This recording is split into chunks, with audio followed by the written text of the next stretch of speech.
Underneath all the official news and the politics we see every day, there's another layer, a hidden world, really.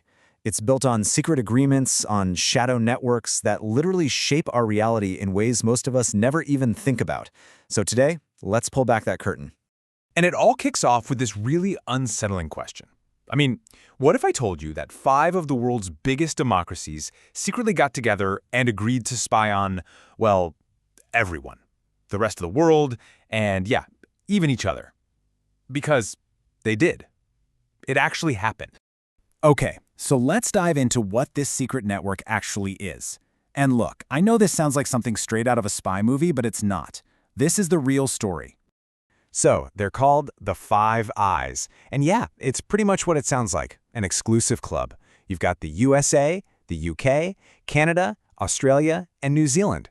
Basically, these 5 English-speaking countries made a top-secret deal to share pretty much all the intelligence they gathered. You can think of it like the ultimate supergroup for spying. And to pull this off, they needed a tool. A tool with, honestly, almost unimaginable power. It was called Echelon. Just imagine this, a worldwide network of listening posts designed to just vacuum up everything. We're talking phone calls, faxes, and eventually emails and all kinds of digital chatter from literally anywhere on Earth. For decades, officials just flat out denied it even existed. But the whole time, it was listening. So you gotta ask, right? How on earth does something so massive, so secret, even get started? Well, like a lot of these stories, it was forged in fear and war. It all really started back in World War II.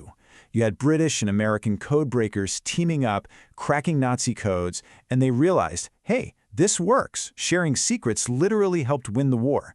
So that success led to a super-secret deal in 1946, the UK-USA Agreement, which was basically the birth certificate for the Five Eyes.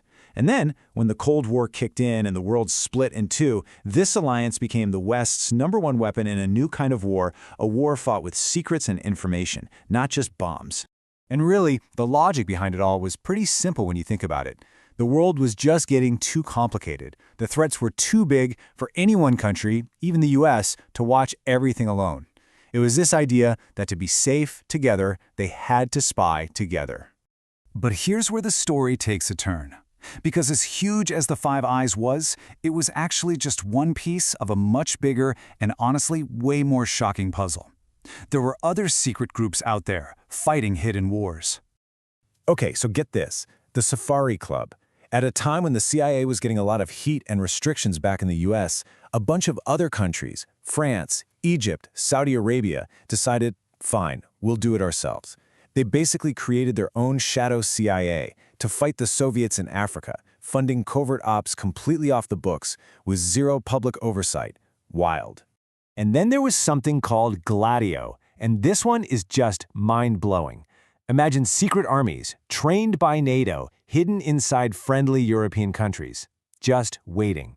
These were called stay-behind armies, a whole ghost network of sleeper agents, ready to pop up and fight a guerrilla war if the Soviets ever invaded, hiding in plain sight. And then you get to the really dark stuff, Operation Condor. This wasn't about fighting some foreign enemy. No, this was an alliance of military dictatorships in South America that basically formed a cross-border assassination squad. Their target? Their own people. Political dissidents who had escaped, hunted down across continents. So you've got all these secret groups running around, right? But in this world, the biggest threat isn't always the obvious enemy. Sometimes it's the ally you're supposed to trust. I mean, on the surface, the Cold War looked pretty simple, right? You had Team West, with alliances like the Five Eyes, going up against Team East, the Soviets' Warsaw Pact. Looked like a clear line was drawn in the sand. But was it really that simple? Because in the spy game, trust is, well, it's not really a thing. Deception is literally the job description. So the #1 rule? Trust no one, suspect everyone. And yeah, even inside these alliances, things were tense. For starters, the US was so much bigger and more powerful that its priorities often just took over. And get this for a sneaky legal loophole. If, say, the US government was legally banned from spying on its own citizens, they could just ask the UK to do it for them and then have them share the data back. Total workaround. And of course, they spied on each other too, just to, keep an eye on their friends. So for decades, this whole shadow world just hummed along in secret, completely invisible to most of us. But then, one day, everything changed. The curtain was ripped away, and all those secrets just came pouring out into the light. That day happened in 2013, a year that completely changed the game for all of us and our ideas about privacy. It was all because of one person, a former intelligence contractor named Edward Snowden.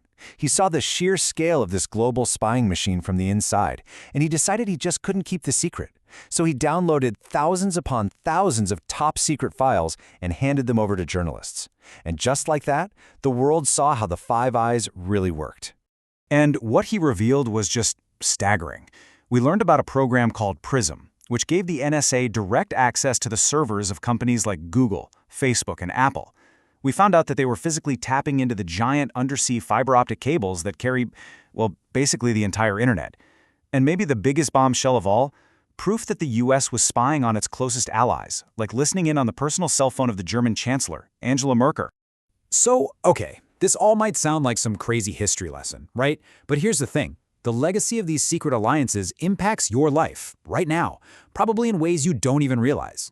Think about it. The massive global surveillance system they built back then, that's literally the foundation for how mass data is collected today.